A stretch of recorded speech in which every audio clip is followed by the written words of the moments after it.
Hello, my fellow modeling and tabletop gaming enthusiasts, and welcome to the Mediocre Modeler Show. Please forgive the glare off my head. It's a little warm up here at Mediocre Modeling Studios today. Oddly enough, late April, and it's 79 degrees outside. Being in a non-heated, air-conditioned workshop in the attic, it gets a little warm. Midwestern living, I tell you. So I do apologize if there's any noise coming from the fan, but I got to stay cool somehow. So this week we're going to talk about kind of something a little bit different. We're not going to be doing a review or a painting video or something like that. We're going to talk about kind of a different topic, and that is going to be historical accuracy in wargaming. I apologize, I'm making all kinds of noise shifting my chair around here. I didn't realize it was so noisy. We're going to look at this kind of specifically from the lens of victory at sea, but we're also going to talk about, bolt action a little bit of Conflict 47, even a little bit about the Horus Heresy. So, to dive into my personal history in modeling a little bit, we'll give you a little bit of an idea of where I'm coming from. First ever modeling I did as a child was scale modeling. I mean, we're talking like early 1990s. So, aircraft kits mainly, in elementary school. And then a little bit dabbled back into it in high school because a friend of mine and his dad were into it. I think about my junior year of high school, I got back into it for a year or two. And then when I got my first and so far only full-time real job, I got back into scale modeling, got really into it. I still got quite a few kits, not anywhere near what I used to. I purged about 7-8 years ago and have not amassed. I mean, I've got plenty of gaming kits now, but so I was always a scale modeler. And when I kind of started to get serious about it, is when I joined an IPMS club. I joined IPMS Des Moines, or the Hawkeye Modelers. Still technically a member. I haven't been to a meeting in a couple of years. The meeting schedule changed, and then we're trying to run a commission studio. It's like I want to devote any free time to working on projects so I can get paid, even though I need to step away and actually play some games and things like that. But we'll get there. So being around a lot of like-minded individuals like that, I wanted to start, being more accurate, not necessarily converting kits, but occasionally getting, corrected upgrade parts, photo etch parts, resin sets, things like that, to increase that historical accuracy, buying reference books. I'd go to the hobby shop as a kid and I'd see, an aisle of books. And it's like, well, why would I want to spend, my money on a book when I could buy the model kit instead? And then when I bought my first reference book in my early 20s, I'm like, wow, this is awesome. I ended up with a bunch more reference books. And I'm kind of at the point where the internet was definitely a thing back then. I mean, we're talking, 17 years ago, 16 years ago, something like that. But a lot of stuff has been digitized. It's available on the internet. Then after a number of years, I think actually around the time that my second child was born, and he just turned 10 earlier this month, is when I got back into wargaming, and that's kind of been my sole focus ever since. Although I am looking up at a number of Star Trek models that I've built, static display models, and I've got a number of kits behind me, even more back in the back crawl space of aircraft kits, and I do have a number of them that I really would like to try and do someday, and I've got some shoved even back here, some Star Trek kits that I want to do. But with with Warhammer specifically, we'll talk about this in context of Warhammer right now, just because that's what I was in, what got me back into the tabletop gaming hobby. You don't really have to worry about historical accuracy necessarily. We'll come back to this point in a while, but it was nice because I didn't have to worry about historical accuracy. I didn't have to worry about what were the actual correct markings for this tank at this period in time. Is this the correct shade of Ultramarines blue to be using? Hint, no, because my Ultramarines are painted very, very dark blue. I showed up to a game one time years ago with my 30k Ultramarines, and the Night Lords player I was playing against had lighter blue Night Lords than my Ultramarines, and you could tell on his face he was a little bit visibly perturbed by that. But I thought it was funny. I feel the steel Vallejo Model Air steel blue that I use for my Ultramarines is very fitting. I think it's very grimdark, very cool. But okay, so to get back on track, I didn't have to worry about historical accuracy for a number of years, which was really nice. Then when I kind of started to move into historicals, it kind of changed a little bit. So I think the first thing that I bought miniatures for was Blood and Valor from Firelog Games. The first miniature set I bought was their American Army starter set. And then trying to work out, what's a semi-historically accurate color scheme for their uniforms. The United States didn't enter the war till early mid 1917, and participated through the end of the conflict.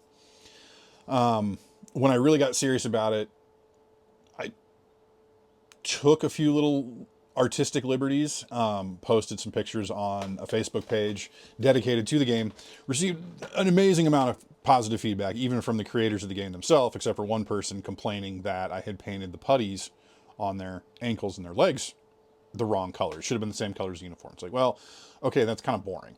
Maybe, and you can't say for certain that every single trooper, every single soldier, Marine that went to Europe wore the exact same uniform. Maybe they had to borrow stocks from somebody else, and I think I've talked about it before, but General John J. Pershing wanted Marines and Army to all wear the same uniform because it simplified the supply chain. But there weren't, it's like how we had to use the Shosho. I say we, how the Doughboys had to use the Shosho for their light machine gun because we didn't have enough BARs, or couldn't get enough Lewis guns, for instance, from the British. So we used the Shosho, either in, I think, French 8mm, but also a number of them were produced domestically, converted to 30-06. Anyway, not important. But that was kind of my first foray into historical modeling, or historical gaming. Then really getting into more Conflict 47 is what first got me. But prior to that, I had bought the Master and Commander starter set for Black Seas. And then just doing a little bit of research based off of the rule book, trying to determine what's an accurate way or semi-accurate way to paint a French vessel from the time period, or a British vessel, or an American vessel. So again, just rough guidelines. So the idea behind the discussion we're going to have this week is, when is historical accuracy good enough? At what point do you draw the line of it's good enough for tabletop gaming versus becoming obsessive? Which, to be fair, I'm coming at this from the viewpoint of someone who struggles with drawing that line of when is it close enough to historically accurate to be satisfactory. And this is an open-ended question, to be quite honest, because a lot of people, that mark is going to continually move, just depending on the individual modeler, right? But part of what I like about the hobby is doing that research and is trying to be as historically accurate as possible. So in my endeavors the last couple of weeks, I've started painting up some of the models from my Victory at Sea Battle for the Pacific starter set. I started with the Americans and just kind of some basic information. And I'm going to link a website, flash a picture of it here. This absolutely incredible resource out there for U.S. Navy ship camouflage during the Second World War, hosted by Snyder and Short. That's like U.S. Navy ship camouflage or something like that. So what I was going for, and I'm going to take this one example right here, is a Fletcher class destroyer painted in my approximation of measure 22 camouflage. So for anyone not familiar, there were the U.S. Navy specifically, and I'm going to look at this from the context of the U.S. Navy, used a number of different camouflage patterns throughout the war. The Japanese did the same, but here's the funny thing. So I'm painting up my Japanese ships as well. I'm just giving them all the same color scheme. It's like 3 colors. And I don't care. But with my U.S. ships, I want them to be relatively close to historically accurate. It's like they look fine. Why do I need to think about stripping and repainting these? Because it's not the exact correct paints. I don't. That's the issue that I have, is that I want them to. They're not going to be 100% accurate. I can tell you that right now. But I want them to be more closer to accurate. So maybe that's kind of me giving myself that concession that it doesn't have to be perfectly historically accurate. So in my endeavors the last couple of weeks, I've gone to some lengths.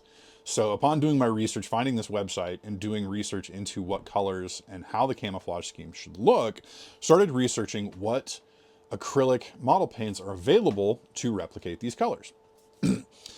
First thing I came across was, no surprise, it was actually there's two Lifecolor sets. You've got US Navy Ship Camouflage 1, US Navy Ship Camouflage 2.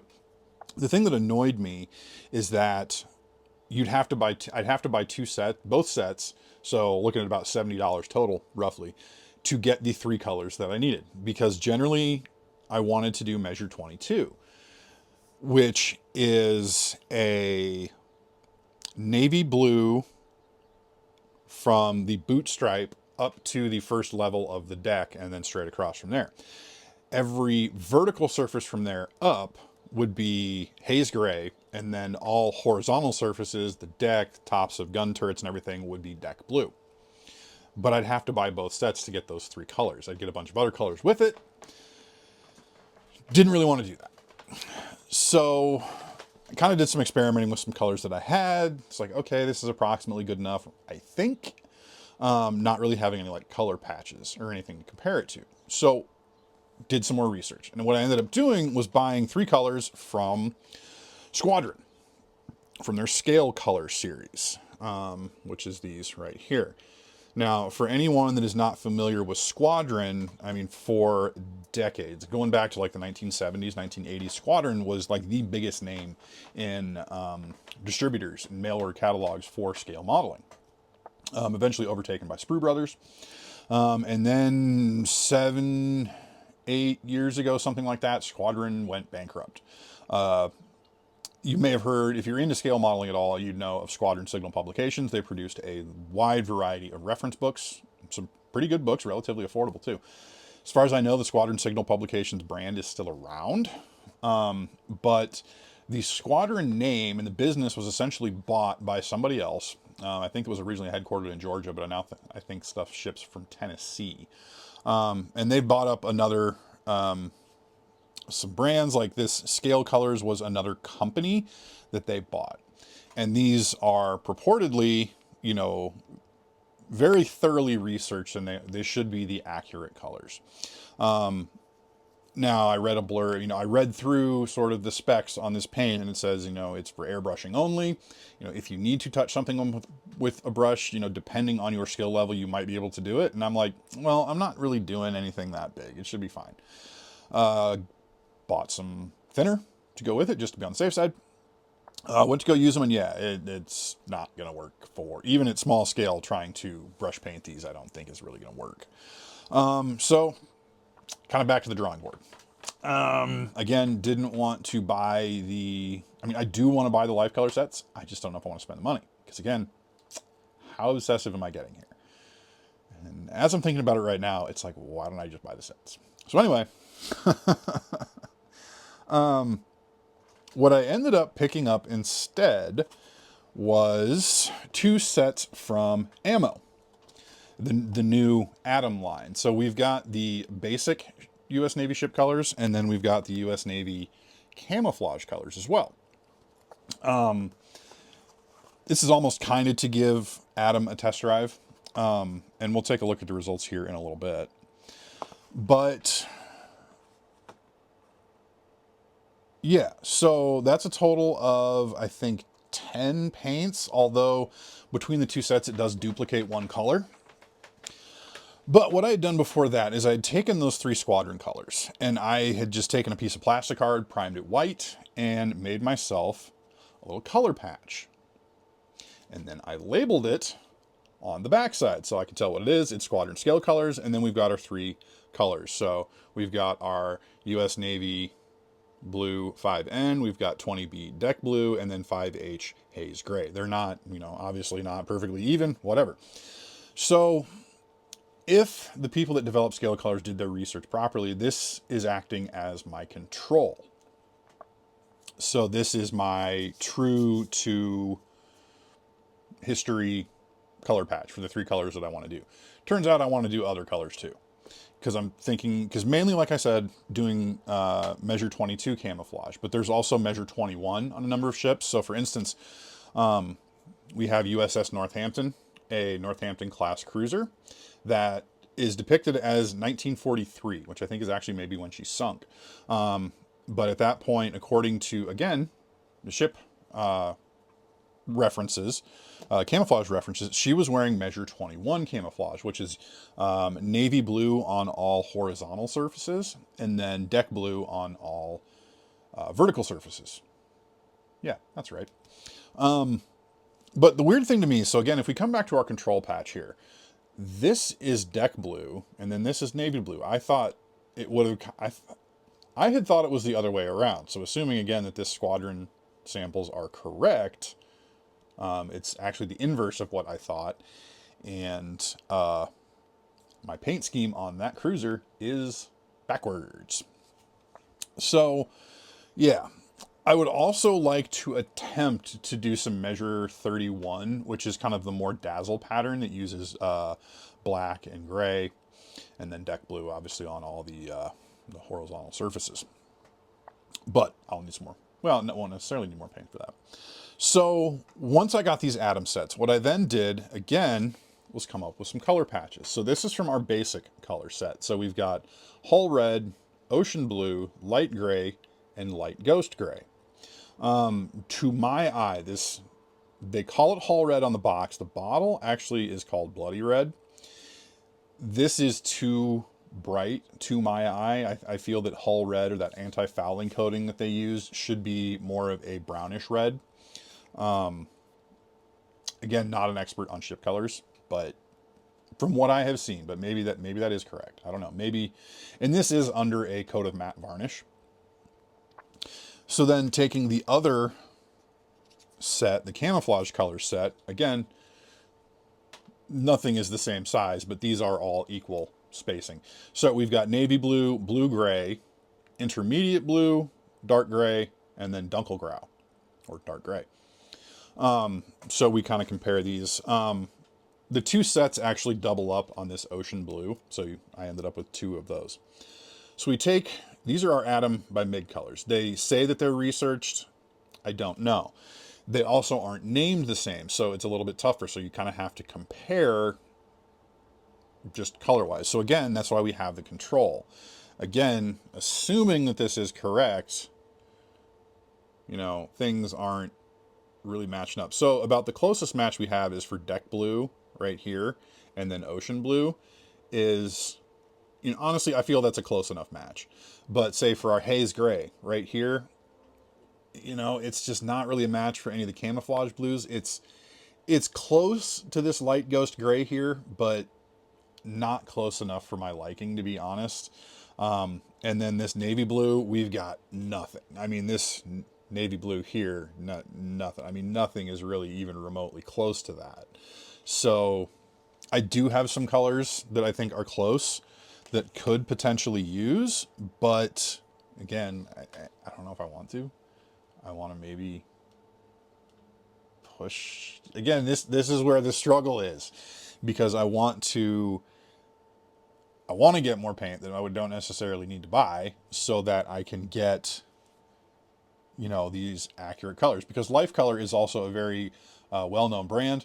The unfortunate thing is you can't get these individual paints outside of the set, which is kind of disappointing. I do need to check a few other places to see, though. It is what it is. So the question, again, is when is close enough good enough for historical accuracy?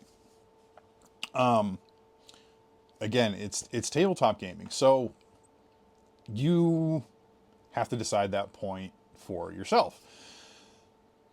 I think color schemes will be slightly more critiqued, for lack of a better term, in the historical gaming community. But we're not talking. I mean, we're not talking Napoleonics. You know, I'm talking from the, you know, World War II, or you know, bolt action. I mean, if you, I agonize with that a little bit. I mean, I had a scale color uniform set for World War II U.S. Army that I used to do the Army miniatures that I had, and I think I came up with a fairly good approximation. With my Marines, again, it's not fully historically accurate, but I think it's a fairly good approximation. So I'm getting those close enough. Why am I struggling with the ships for Victor at Sea? I don't know. I think maybe it's because I can, because we do have a good idea of how exactly those ships should look and what those colors should look like. I don't know, but it's I don't know. It's kind of hard to put into words, kind of what I'm thinking about this. But again,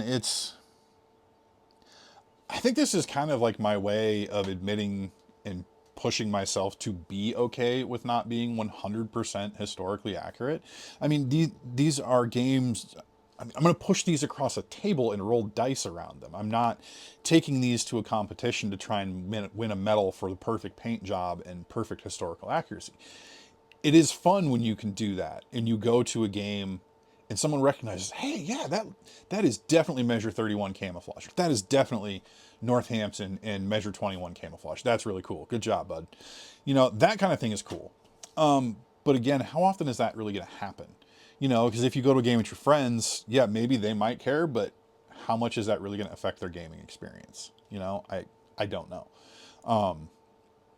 But that's kind of a question you have to ask yourself: is when is close enough good enough?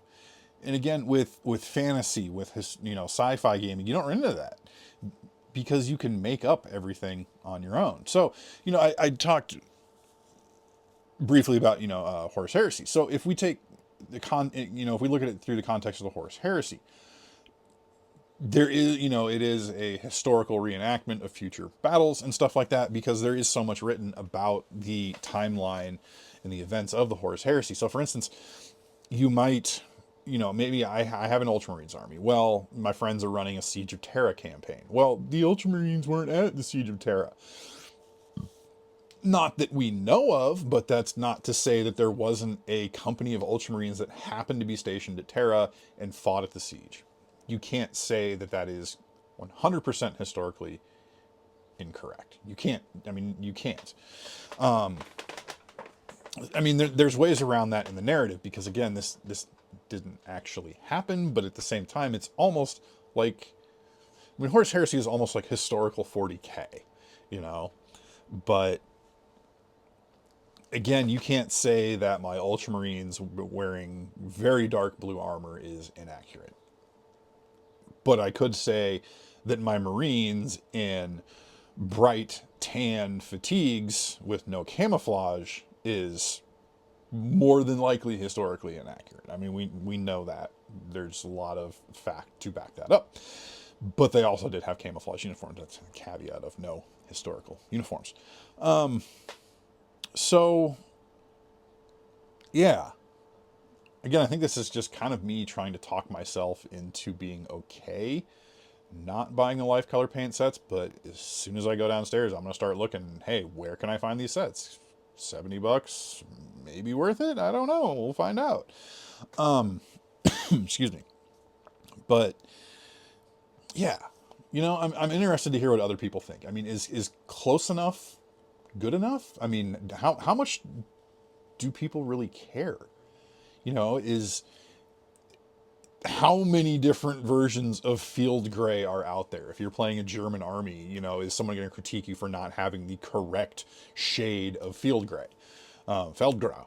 You know, I've seen pictures of multiple German tunics lined up that are all supposed to be field gray, and there's like 16 different tones. You know, so it's all somewhat accurate depending on the dye lot that they got, maybe. You know, is every single Marine, I mean, Marines just getting off the boat arriving in the Pacific as replacements, their uniforms are obviously going to be less worn and more true to color than a Marine that's been on Iwo Jima for 6 weeks. So there is that. But yeah, it's a weird, it is most certainly a first world problem to struggle with. It is a weird thing to struggle with, to be, you know, honest with everyone. It's unusual. And I think a lot of that comes from my background as a scale modeler, but also just kind of some personality tendencies. Yeah. I don't know. I think some of it is, it's just, that is part of what is fun about the hobby to me.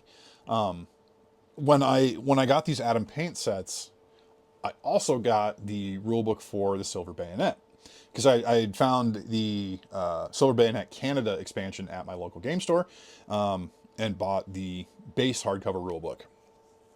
And one of the really cool things that I liked reading through that a little bit over the weekend was how, you know, it's set in a very specific time period and goes through, you know, a number of playable factions in the game, from historic countries, empires, what have you. And it says, I mean, the author specifically calls out, don't get caught up in making these uniforms perfectly accurate, because you don't know what, these are all troops that are hand-picked and put into special units, and basically saying they can use whatever equipment and uniforms they want. So don't get caught up in having a perfectly historical uniform. I mean, yeah. So that's something that I really liked. As someone that kind of struggles with, you know, wanting to be historically accurate, it's nice to be told you don't have to. You know, it's okay to take a little bit of artistic license and to make it close enough. And I guess, like I said, I think that's kind of what the point is. We're not necessarily, I'm not necessarily answering this question for myself of when is good enough for historically accurate, but just kind of opening up that question, just putting it out there. It's like, do we have to be 100% historically accurate? No, of course we don't.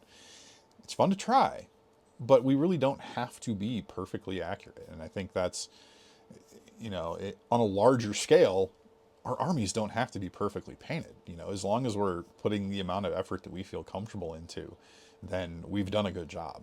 And we don't have to ever feel bad about our paint jobs. We don't ever, you know, that's the thing is, I go to events, Adepticon. I don't look at other people's armies. You know, as much time as I spend painting and trying to perfect my craft, I don't look at other people's armies. I don't look at the Golden Demon displays, because I know that I could potentially do better, but I'm happy with where I'm at. And like, my clients are happy with the way that I paint stuff. So I don't want to look at stuff and then think, man, that's really awesome, I wish I could do that. Or, man, what I've heard people say a lot is, man, that looks so cool, I wish I could do that. The thing that I don't think people understand is, yes, you can do that. This is not some natural talent that I have. This is just me practicing over and over, and then occasionally trying something new. Sometimes it works, sometimes it doesn't. And that's kind of where I've gotten to where I'm at. Where, yes, I'm a good painter. Am I a great painter? Questionable. Am I going to be winning any Golden Demons? No. People's Choice Awards? Yes. Sorry, that was rather boastful of me, but I'm still very proud of this. And some people tell me that I should be. But again, like I said, I don't look at other people's armies, because it's like, yeah, man, that looks cool. You know, I don't want to look at something and be like, you know, feel inside, it's like, man, my army doesn't look as good, you know, because I know I did what I'm happy with. So, yeah. Yeah, so interesting video this week. I guess we've been going for a little while already. I didn't know how long this would be, but kind of got a little bit technical there for a little bit, so that's okay. Yeah, so I know it's been kind of a long one, so I hope you enjoyed it. Thanks for watching. A couple of quick things. I checked maybe yesterday or earlier today. The Trenchworx free shipping on orders over $15 option sale is still going. So check that out at trenchworx.com. Earlier today, I did get an email from the Conflict 47 newsletter. All of the Conflict 47 starter sets and rule books from the first edition are on sale and on last chance. So if you wanted to pick up a starter set in the meantime, you would still be able to use all of the models. The rule book, not so much. Come a few months from now, if you wanted to pick up any of the other rule books,